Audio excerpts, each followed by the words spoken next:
Lideramos el camino de la opinión pública y buscamos que la cultura del debate alcance consensos y soluciones a los problemas de nuestro país.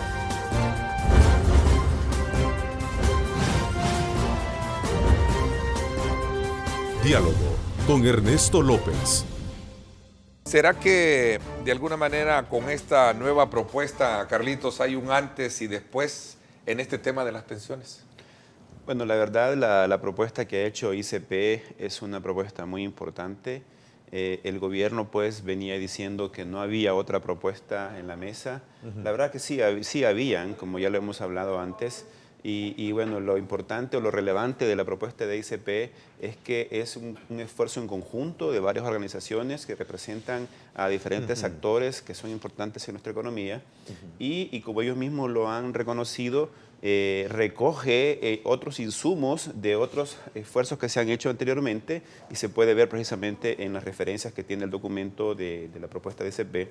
Entonces es un esfuerzo nacional, o sea, ya no es solamente presentado por una sola fuerza, por una sola organización, por un partido, sino que es un esfuerzo de nación. Surge de consenso, solo eso yo creo que ya es digamos, un gran avance, sobre todo porque era parte medular de la discusión que se tenía en el pasado, como bien lo sitúa Carlos. Es decir, que había una sola propuesta, la del gobierno, y la otra, ¿dónde estaba? Se somete a un proceso de consulta y me parece que ese es el punto bien importante, que ya lleva insumos que recogen de diferentes actores. Seguramente hay críticos, veíamos el caso del ministro de Hacienda, decir de que hay que tener cuidado con algunos aspectos y no hay que ser tan engañosos en la presentación de algunos datos. A mí me parece que ese va a ser punto también de honor que vamos a escudriñar en esta hora y media, pero así en términos generales sobre ese punto en particular. Yo creo que es la primera propuesta realmente de carácter de pensiones que se presenta en el país, porque la anterior, la que había presentado el gobierno, era una para resolver un problema fiscal. Como tú ves, la gran diferencia entre una y otra, aparte obviamente del modelo, ¿verdad? Que uno pues es un sistema estatal, ¿verdad? Que trata de volver a un sistema de reparto, básicamente, y el otro es mantener un sistema privado de pensiones que se autofinancia.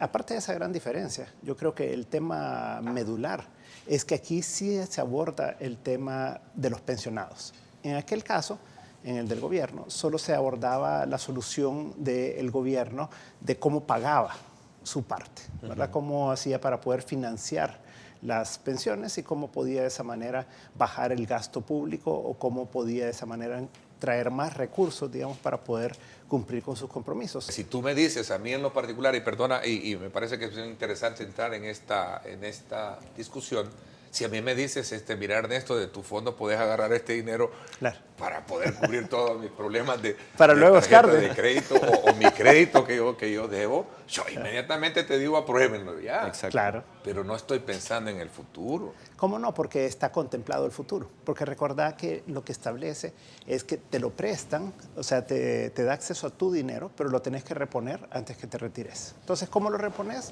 O haces aportes adicionales en el transcurso del tiempo antes que te retires, o por el otro lado trabajas 5 años, hasta 5 años más, dependiendo del monto de lo que hayas tomado prestado, y eso es suficiente según los cálculos actuariales que se han hecho para poder reponer ese dinero. Entonces, yo creo que sí está bien pensado, está bien calculado, está bien analizado, y eso es lo que tiene de consistente este modelo nuevo. Entonces, yo creo que ese tipo de elementos son importantes. El otro que yo creo que es fundamental es la preocupación que expresaban las personas con quienes ellos estuvieron conversando, que como hablábamos son 40 organizaciones a las que ellos consultaron e hicieron muchas preguntas a los cotizantes, y ellos decían que les preocupaba que después de 20 años se iban a quedar sin dinero y que iban a entonces tener que ir a una pensión mínima que hoy en día es de $207. Entonces el problema es alguien que supongo se retira con una pensión de $600, $800 o más,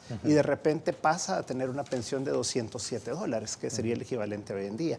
Entonces, lo que se garantiza aquí con la creación de un fondo específico, al cual ahí está la forma como se va a financiar ese fondo, entonces es que la persona hasta que se muera va a tener la pensión que ya tiene, ¿verdad? Entonces, y no va a ir a una pensión mínima.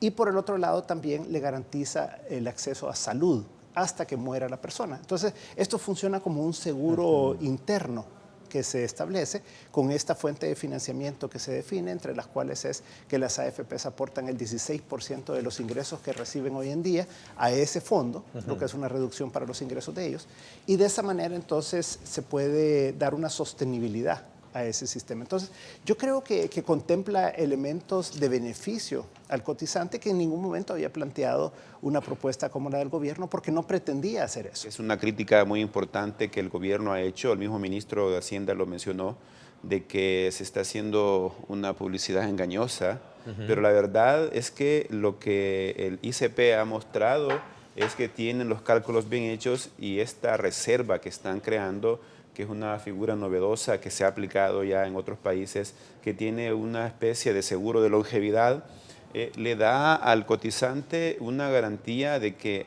al finalizarse de su ahorro, su cuenta individual de pensiones, pueda asegurar que hasta el último de sus días tenga asegurado un ingreso que es el mismo valor de la pensión que ha tenido desde el momento en que se retiró.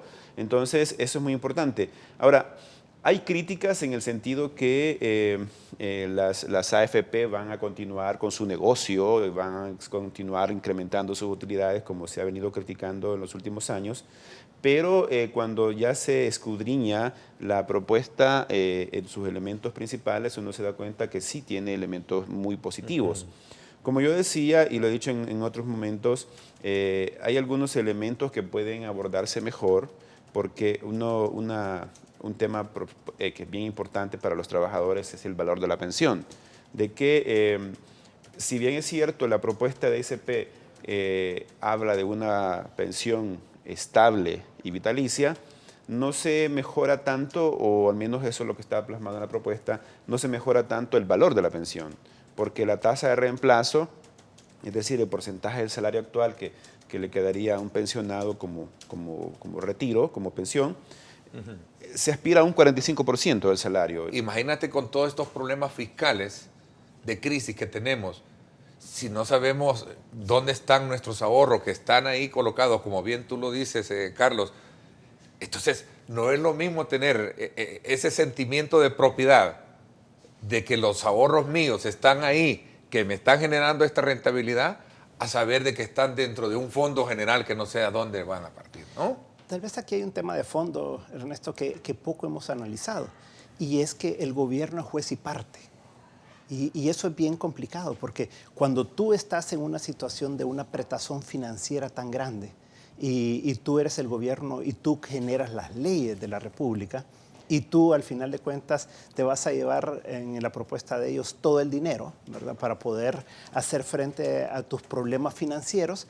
A ti como gobierno lo que te interesa es salir de tus problemas financieros. No estás pensando en qué beneficios le vas a dar a los trabajadores. No estás pensando en el largo plazo, sino que estás pensando en de aquí al 2019. En cambio, un trabajador está pensando de aquí a 30 años, a 50, 60 años. Los cálculos que se dice que actualmente hay que hacer en los sistemas de pensiones son a 75 años.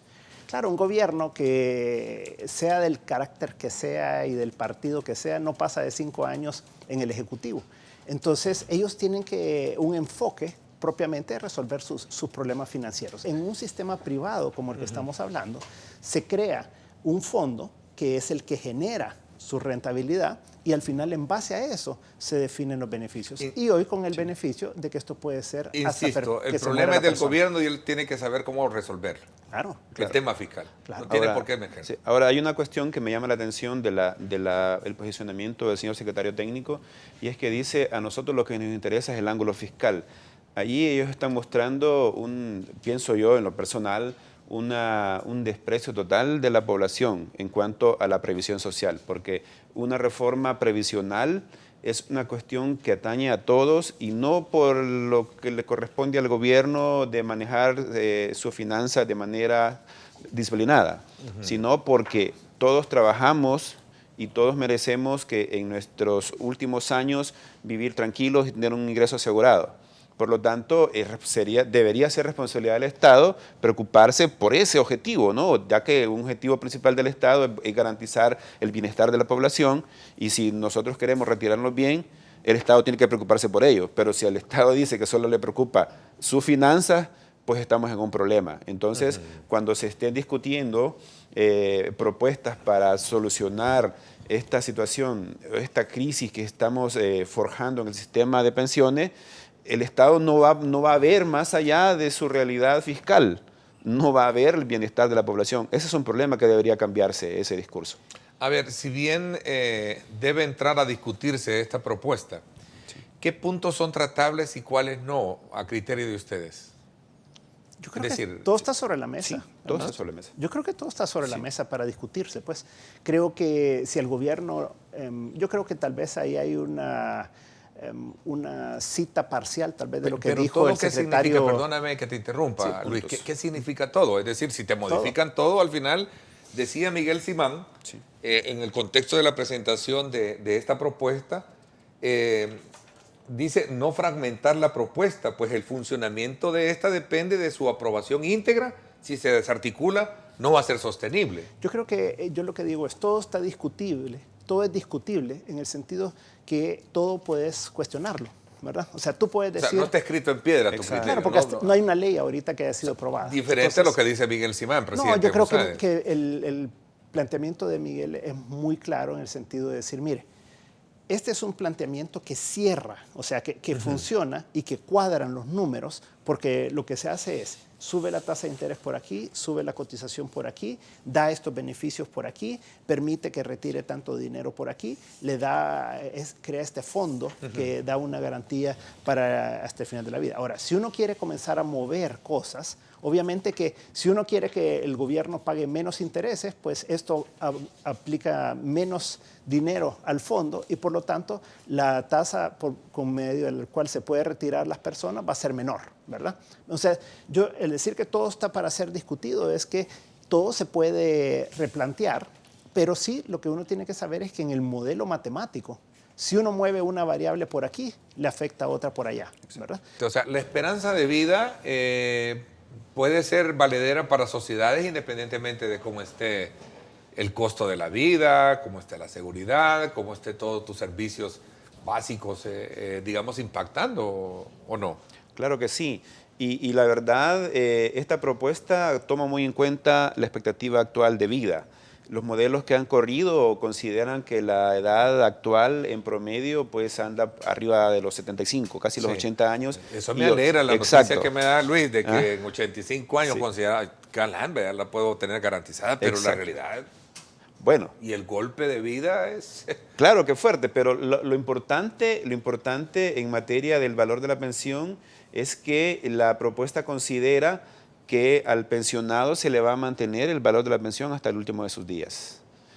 Actualmente, cuando se termina la cuenta individual de ahorro para pensiones, si una persona se retiró con una pensión de $400, cuando termina su ahorro, baja a 207 y ahí se queda hasta que muere. En la propuesta, si se alcanza una pensión de $400, eso va a mantener hasta que termine sus días. Entonces, ese es un elemento importante y para eso es precisamente que se está destinando una buena porción de la cotización para constituir esa reserva o ese seguro de longevidad que es tan importante para que se mantenga el valor de la pensión y las personas, los adultos mayores, puedan tener o mantener el ingreso hasta el último de sus días. Y ese costo de la pensión mínima ya no lo tiene que incurrir el Estado, ¿verdad? Que es otro costo bien importante también que tiene que incurrir. Fíjate qué buen punto el que aclaras, es decir, el Estado ya no le estás trasladando una carga del Estado. No, se la está quitando. Se la está quitando porque le estás dejando, no sé si el término es el correcto, pero lo bueno hay que aplaudirlo. Gracias a que las AFP aceptan reducir el cobro de su comisión por el manejo de las pensiones. Lideramos el camino de la opinión pública y buscamos que la cultura del debate alcance consensos y soluciones a los problemas de nuestro país.